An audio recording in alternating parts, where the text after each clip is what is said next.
Alhamdulillah, wassalatu wassalamu ala rasulillah sayyidina wa maulana Muhammad bin Abdullah wa ala alihi wa sahbihi wa man tabi'ah ma ba'da. Teman-teman semua yang dirahmati Allah subhanahu wa ta'ala, alhamdulillah pada malam hari ini kita bisa ketemu lagi di kajian rutin kita, yaitu pembahasan seputar pernikahan yang kita mulai dari pranikah, lantas dilanjutkan dengan pernikahan, dan insya Allah nanti akan berlanjut hingga pasca akad nikah, bukan pasca pernikahan tapi pasca akad nikah. Teman-teman yang dirahmati Allah subhanahu wa ta'ala, beberapa pertemuan yang lalu kita sudah membahas tentang pranikah sampai di akad nikah, bahkan sedikit sudah kita bahas juga tentang pasca akad nikah, yaitu masalah nafkah. Maka untuk malam hari ini insya Allah nanti untuk review kajian bisa teman-teman lewat pertanyaan saja. Jadi saya ingatkan lagi, silakan ditanya tentang permasalahan seputar pranikah, permasalahan seputar akad nikah, dan sedikit tentang pasca akad nikah, yaitu masalah nafkah. Adapun saya malam hari ini mungkin sedikit akan memberikan penambahan, yaitu kasus-kasus dalam pernikahan. Teman-teman yang dirahmati Allah subhanahu wa ta'ala, ternyata orang menikah itu tidak semuanya dengan kasus yang sama, yaitu seperti adanya calon suami istri yang tanpa masalah. Semisal seorang gadis dengan seorang perjaka, mereka ketemu, kenalan, lantas lamaran, dan dilanjutkan ke jenjang pernikahan dengan mulus seperti itu. Ternyata enggak semuanya seperti itu. Ada beberapa saudara-saudara kita, terutama di Indonesia, yang mengalami beberapa kasus ketika mereka menikah. Di antaranya adalah ternyata ada sebagian dari saudara-saudara kita sesama muslim Indonesia yang mereka melakukan akad nikah, tetapi sang calon mempelai perempuan sudah dalam keadaan hamil. Nah ini, maka babnya adalah bab pernikahan hamil. Bagaimana hukumnya? Di dalam fikih Syafi'iyah, teman-teman yang dirahmati Allah subhanahu wa ta'ala, orang yang hamil di luar nikah, perempuan yang hamil di luar nikah, maka dia tidak disamakan dengan perempuan yang hamil setelah nikah. Artinya apa? Kan kita mengenal ketika ada perempuan hamil, seandainya suaminya meninggal, maka nggak boleh dinikahin oleh laki-laki lain sebelum hamilnya keluar, atau bayi keluar, melahirkan, kan seperti itu. Jadi iddahnya orang hamil itu sampai melahirkan. Akan tetapi ketika hamilnya ini karena di luar pernikahan, hamil bukan sebab pernikahan, maka hal itu tidak berlaku. Artinya dalam fikih kita, orang atau perempuan dalam keadaan hamil bukan karena pernikahan boleh melangsungkan pernikahan, baik dengan laki-laki yang menghamilinya maupun dengan laki-laki lain yang tidak menghamilinya. Nah, ini jadi jadi korban, laki-lakinya jadi korban, jadi tumbal. Lah mungkin dia sudah setelah ikhlas seandainya atau menolong, bisa jadi. Teman-teman yang dirahmati Allah subhanahu wa ta'ala, dan ini ternyata diperkuat oleh undang-undang di negara kita.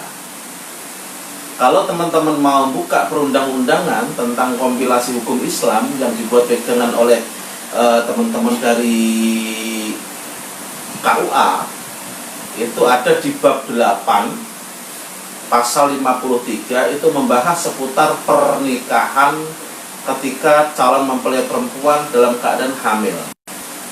Nih, di situ di pasal yang pertama disebutkan bahwa seorang wanita hamil di luar nikah dapat dikawinkan dengan pria yang menghamilinya. Nah ini lebih enak lah kalau ini nggak makan tumbal. Yang kedua, perkawinan dengan wanita hamil yang disebut pada ayat pertama dapat dilangsungkan tanpa menunggu lebih dahulu kelahiran anaknya. Ini sama dengan fikih kita.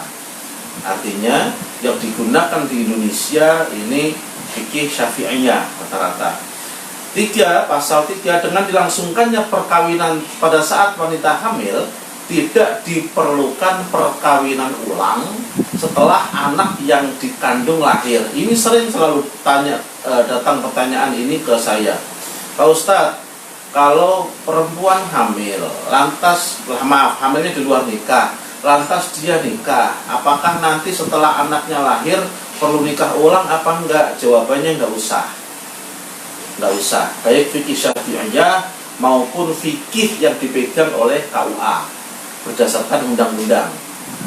Artinya, kalau sudah ditulis atau sudah dicatat oleh KUA ketika perempuan tersebut hamil nikah, maka setelah melahirkan nggak usah mengundang KUA lagi untuk mencatat ulang, nggak usah.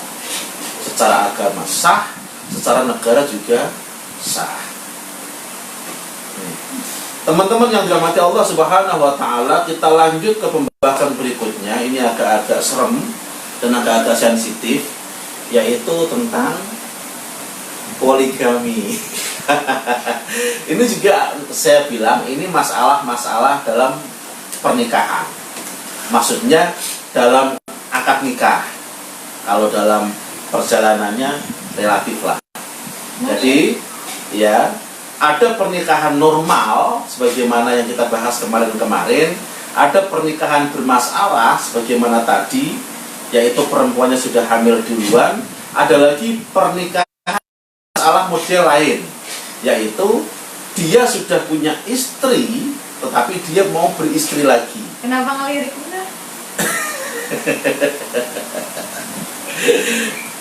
Nih, secara agama, ini saya ngomong secara agama dulu. Secara agama, memang menikah lebih dari satu itu diperbolehkan dengan maksimal 4. Saya ulangi lagi pertama. Nih, fankihu ma qadalakum minan nisa'i mathna wa thulatha wa ruba'. Maksimal 4.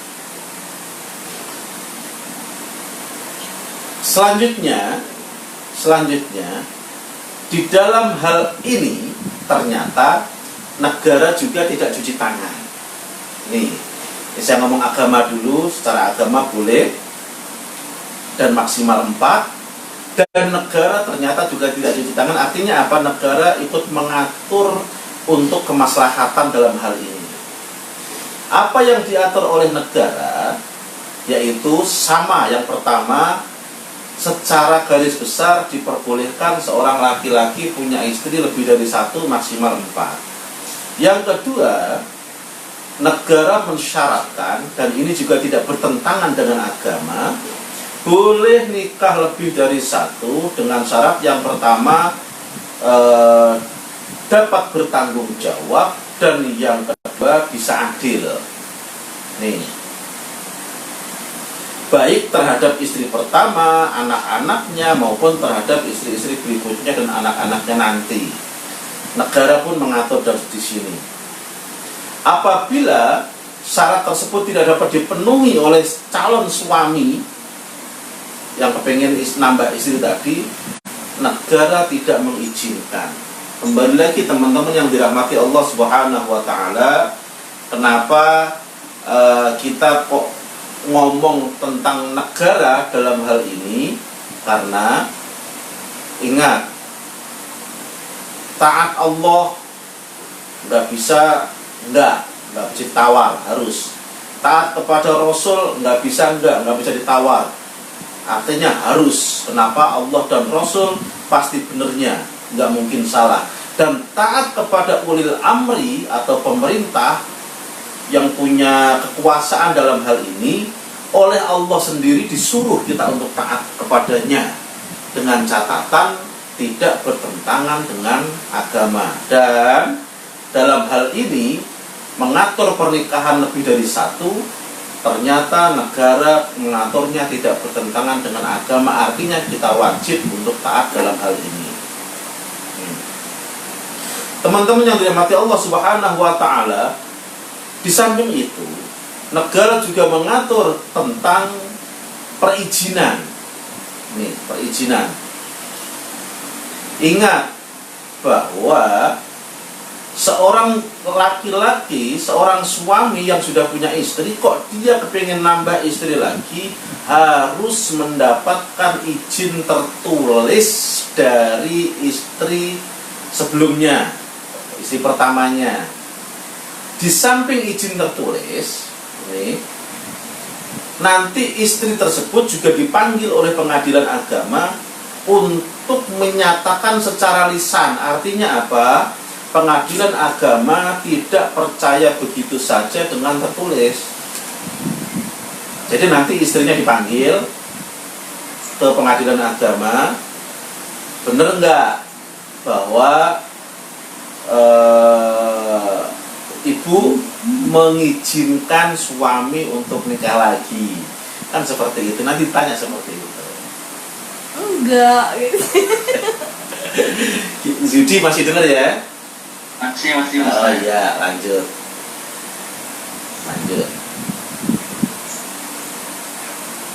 Nih. Dan pengadilan agama pun nanti akhirnya akan memberikan izin kepada sang suami tersebut untuk menikah tambah dengan syarat selain di atas tadi, yaitu persetujuan istri yang pertama. Ada lagi yaitu pertama, istri yang sudah ada tidak dapat menjalankan kewajiban sebagai istri.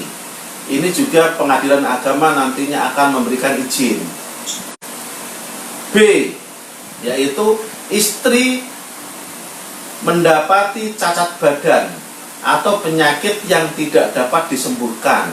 Ini juga nanti menjadikan pertimbangan pengadilan agama untuk memberikan izin. Dan yang C, istri tidak dapat memberikan keturunan. Ini juga pertimbangan pengadilan agama. Berarti kalau sehat enggak? Kalau sehat enggak? Ini lagi ngomongin pasal. Ya, teman-teman semuanya, ini saya harus hati-hati ya. Di depan saya ada istri saya. Langsung dipapakin. Di depan saya ada istri saya, jadi saya harus adil ini antara ilmu dan perasaan.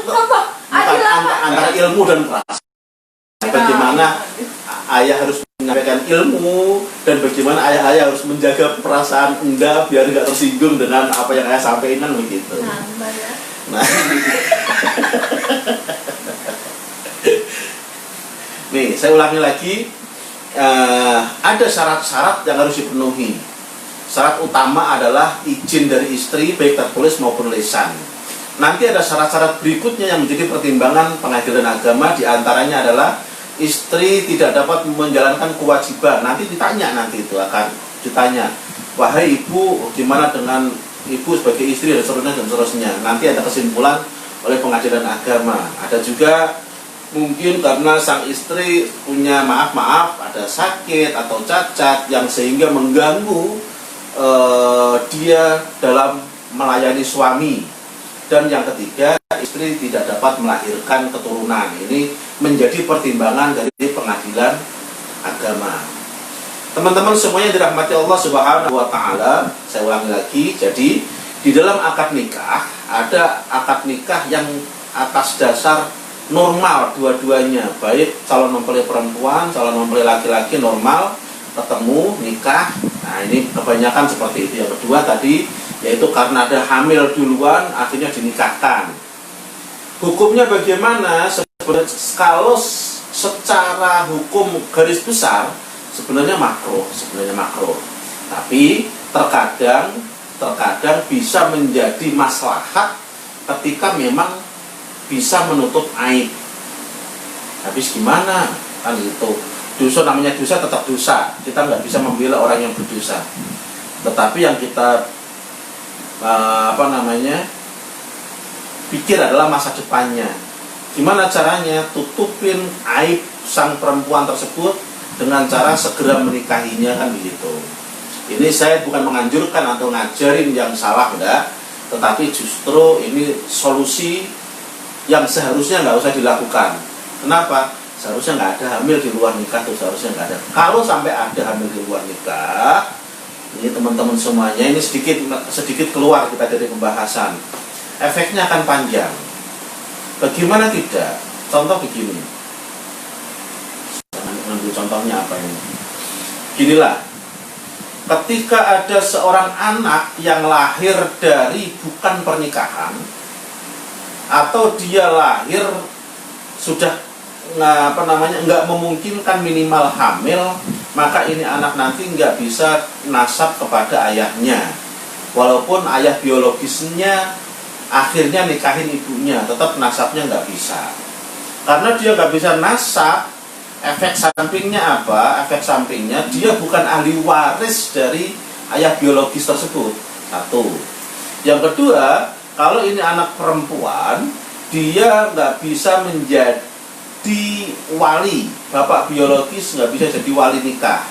Yang kedua, nih kemarin ada nih kasus begitu. Jadi ada perempuan hamil di luar nikah, dianya sampai lahiran nggak dinikah, sampai lahir nggak dinikah, akhirnya ini anak diambil oleh orang lain sebagai anak anak asuh, anak tiri, anak pungut, itulah pokoknya lah, diambil oleh orang lain, dirawat oleh orang lain ini sampai dia sekolah, sampai tamat sekolah, akhirnya waktunya nikah, dia mau dinikahkan dengan laki-laki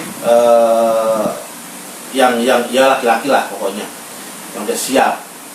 Nah, maka bagaimana solusinya? Solusinya adalah sang ibu tiri ini harus ngomong kepada KUA kronologis anak tirinya ini, bahwa anak tirinya ini nggak punya bapak karena memang dia terlahir dari bukan pernikahan, kan begitu.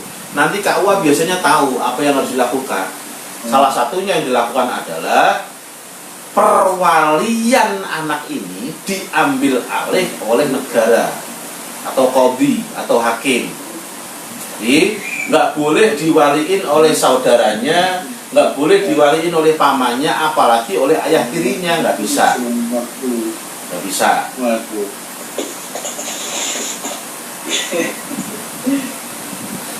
Oke, lanjut. Nah, dan yang ketiga yang kita bahas adalah masalah pernikahan lebih dari satu istri dengan syarat-syarat yang sangat ketat.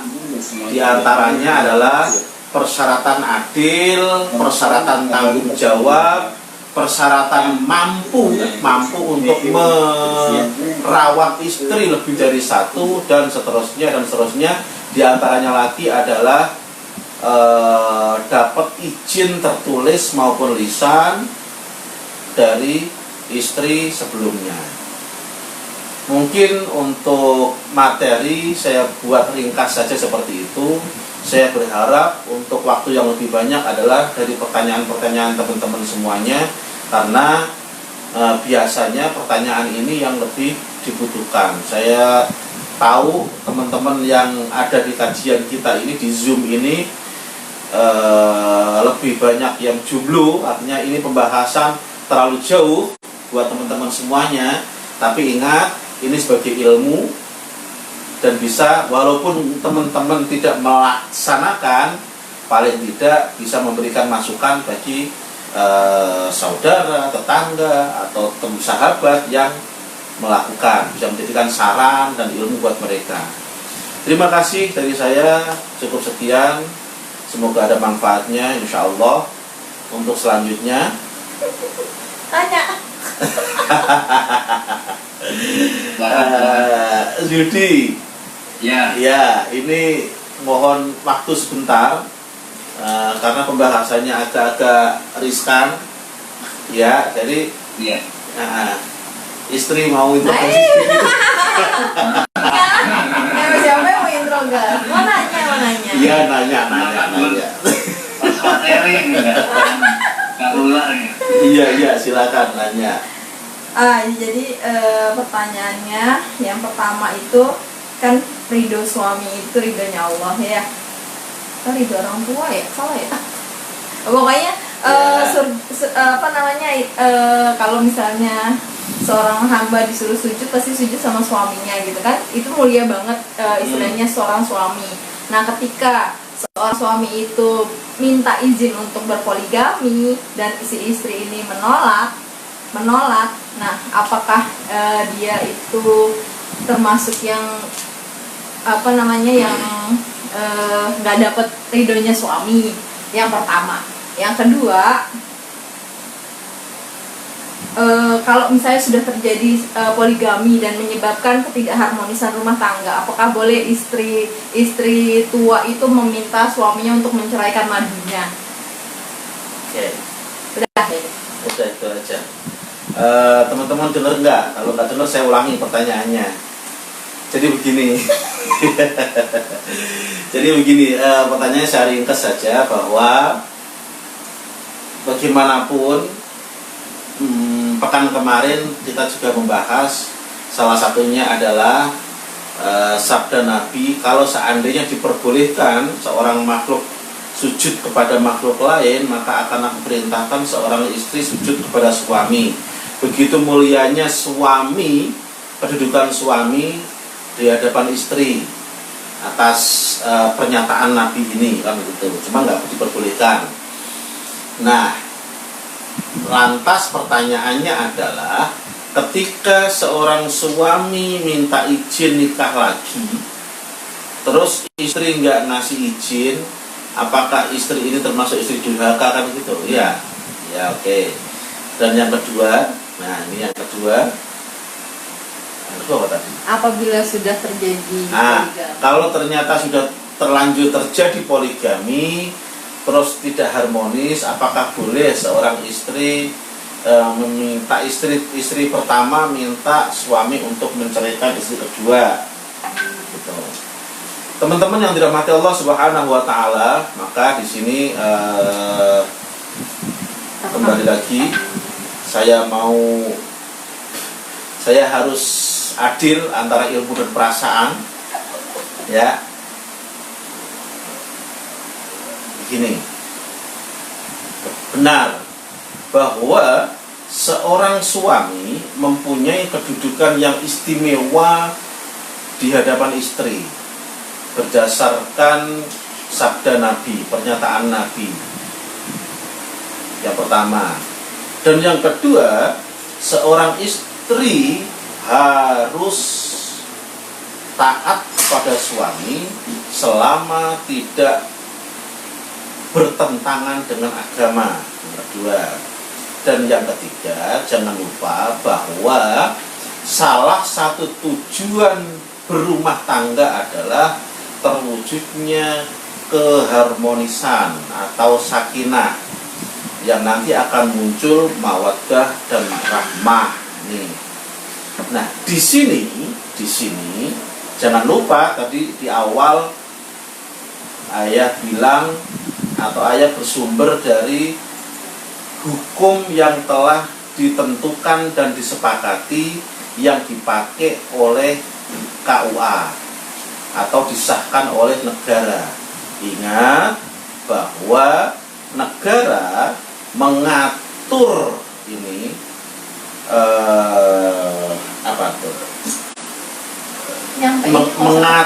mengatur rakyat, membuat undang-undang itu untuk kemaslahatan rakyatnya. Salah satu bentuk atau bunyi undang-undang dari pemerintah dalam hal ini adalah ketika suami mau nikah lagi harus mendapatkan persetujuan baik tertulis maupun lisan dari istri sebelumnya. Ngeliat tuh ya? Nih, dari istri sebelumnya kan begitu. Nah, ini sudah menjadi undang-undang negara yang ternyata banyak maslahatnya, maka wajib ditaati. Itu jawaban yang pertama. Jawaban yang kedua, kalau sudah terlanjur poligami, oh ternyata nggak harmonis, nggak sakinah, nggak mawaddah, nggak rahmah, justru malah konflik melulu. Bolehkah istri pertama minta kepada suami, udahlah yang lepas satu aja tuh, istri mudamu lepas biar kita hidup enak lagi kayak dulu, nyaman lagi kayak dulu, kan seperti itu. Nah, ingat dasarnya bahwa abghadul halal ilallah at-tolak. Ada perbuatan halal, perbuatan yang boleh, tetapi perbuatan ini sangat-sangat dibenci oleh Allah Subhanahu wa Ta'ala, yaitu talak, cerai. Jadi kembali lagi ke masalah pernyataan ini, sebenarnya cerai itu boleh-boleh saja, tetapi dibenci oleh Allah. Nah, istri pertama memberikan saran atau minta kepada suami untuk menceraikan istri muda. Artinya apa? Istri pertama minta sesuatu yang boleh kepada suami ini, walaupun bolehnya ini dibenci Allah, tapi nggak sampai haram. Sesuatu yang boleh masih boleh. Artinya bisa jadi makruh yang semakruh-makruhnya karena dibenci, tapi nggak sampai haram. Nah, boleh nggak? Ya nggak masalah, orang bukan minta sesuatu yang haram.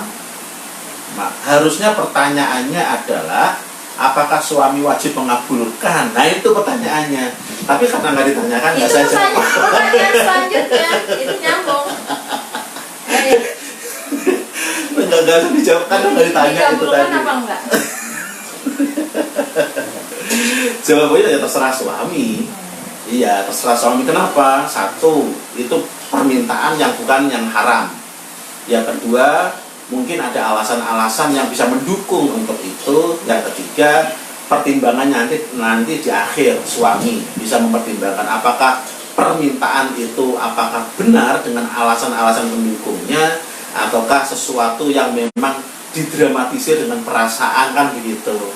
Karena ini sudah masalah sensitif. Kalau masalah ini, masalahnya bukan hanya masalah hubungan doang, tapi masalah perasaan.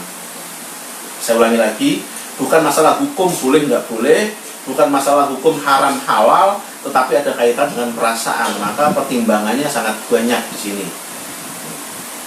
Intinya minta boleh, ya kan?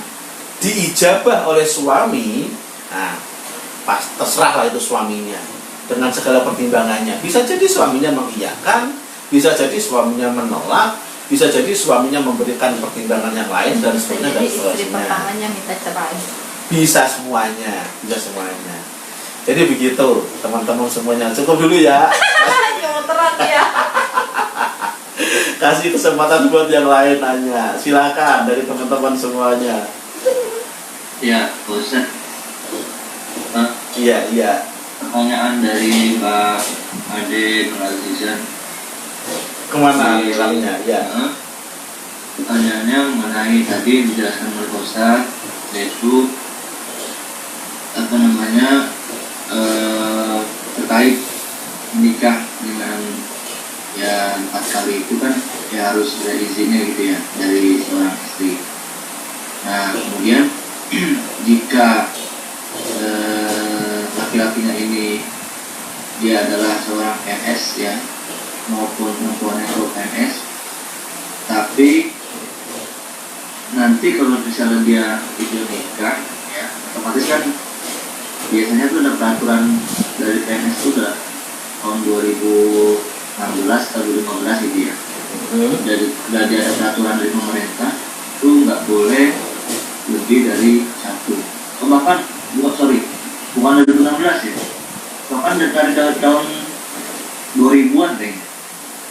Udah ada undang-undang tahun 2000-an, pasalnya saya agak lupa. Nah di situ kalau misalnya lebih dari 1 itu kan dia bakalan nggak dapat gaji gitu ya. Mungkin gaji pokok dapat, tapi tunjangan itu akan nggak dikeluarkan, nggak dicairkan. Nah apakah itu bertentangan dengan tema yang dijelaskan oleh Pak Ustadz tadi. Atau bagaimana? Ya, terima kasih. Sebelum terlalu jauh, saya akan membahas bahasa yang dipakai oleh penanya. Yang pertama, tentang peraturan PNS yang sebenarnya saya nggak tahu peraturannya ini ya. Saya belum baca sebenarnya peraturan. Cuma juga sama, pernah dengar saja. Setahu saya bukan, walau alam, apakah benar dilarang atau yang punya hak tunjangan itu cuma isi pertama doang, saya kurang paham. Ya, tapi kalau melihat peraturan yang dari KUA ini, mungkin yang dimaksud adalah yang berhak dapat tunjangan itu hanya isi pertama, isi kedua dan seterusnya nggak dapat tunjangan dari PNS-nya itu, dari pemerintah. Tapi walau alam, saya sendiri belum baca, jadi saya nggak bisa menjawab tentang peraturan. Yang kedua di sini ada bahasa sunnah. Jadi teman-teman semuanya tolong dibedakan antara sunnah yang di sini yang dimaksud bisa jadi mungkin sunnah yang dilakukan oleh Nabi. Jadi ada beberapa istilah sunnah. Ada istilah sunnah global, itu yaitu segala sesuatu yang disandarkan kepada Nabi, sunnah. Seperti hadis, itu juga bisa disebut sebagai sunnah. Yang kedua, ada sunnah dalam ilmu keyakinan, seperti sunnatullah. Nah, itu juga beda lagi.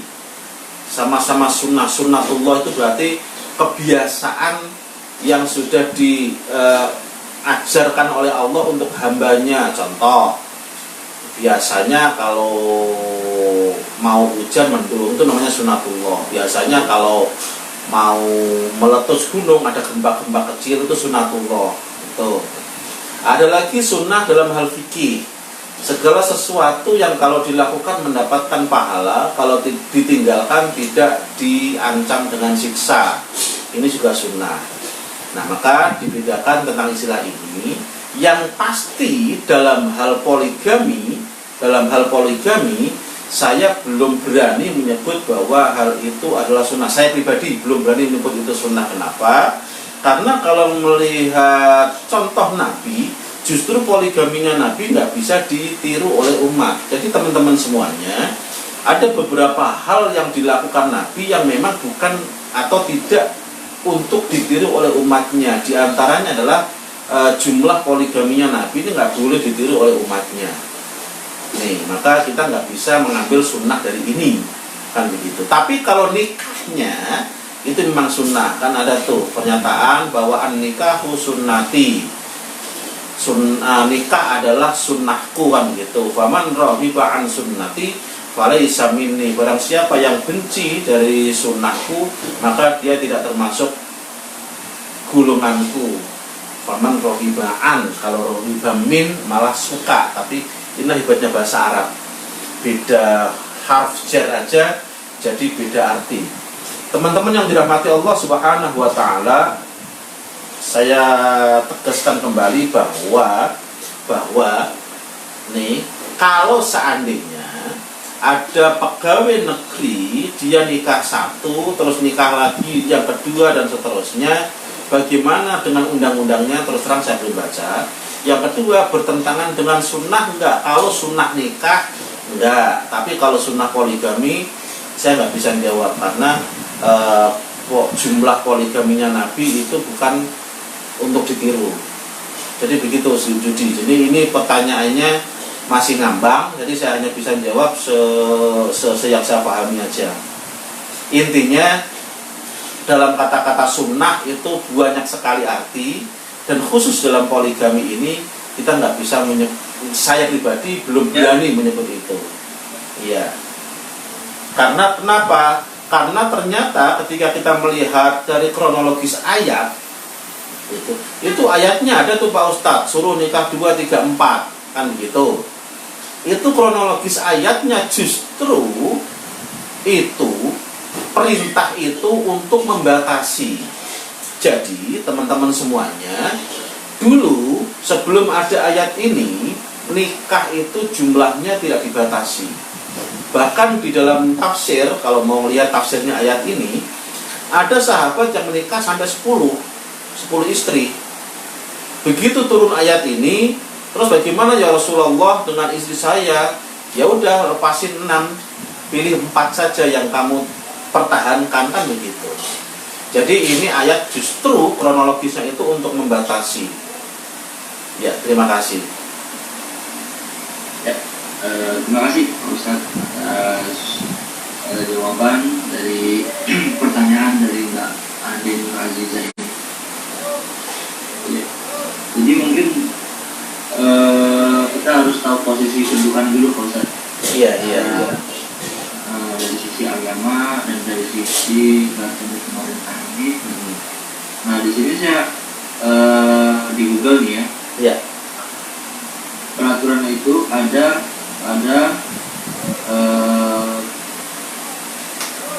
peraturan pemerintah nomor 45 tahun 90 tentang izin perkawinan ya, bagi pegawai negeri sipil. Dari situ kemudian dituangkan kembali dalam peraturan pemerintah 43 di mana isinya itu akan ya laki-laki yang akan menikah lebih dari memperoleh izin dari pejabat itu. Itu sistem, misalnya dia profesinya sebagai guru misalnya atau sebagai pimpinan, berarti pada atasannya gitu, apa kepada kamwil atau Sinas, ya. apa badan otoritas seperti itu. Kemudian apabila ingin melakukan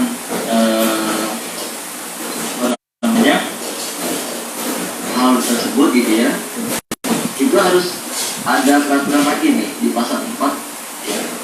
Di situ bahwasanya pejabat wajib memberikan pertimbangan dan meneruskan kepada pejabat terkait dengan sistem hierarki dengan lambat-lambatnya itu 3 bulan terhitung dimulai dari permintaan izin.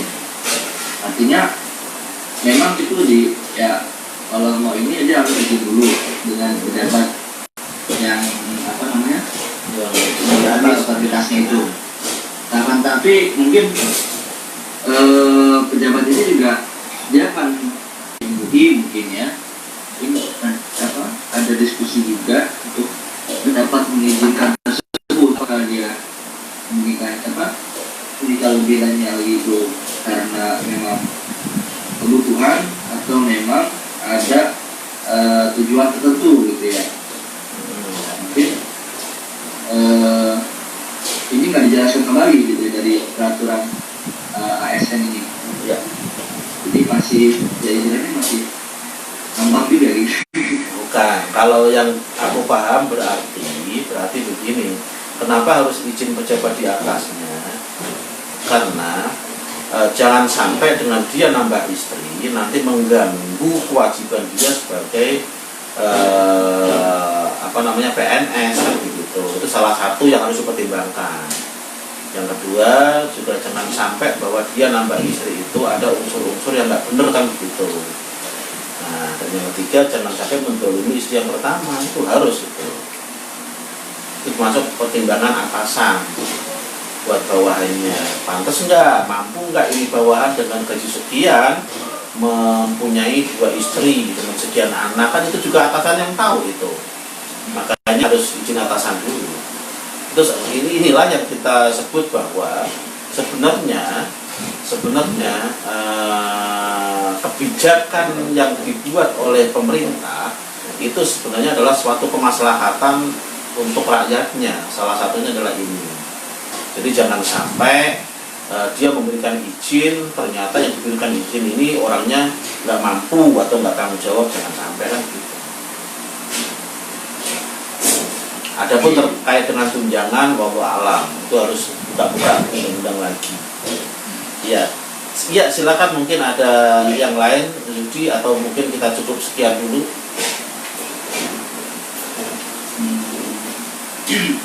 Silakan yang lain. Atau Pak Ustadz, setelah ini ada ini lagi? Enggak. Paling mau istirahat dulu lah.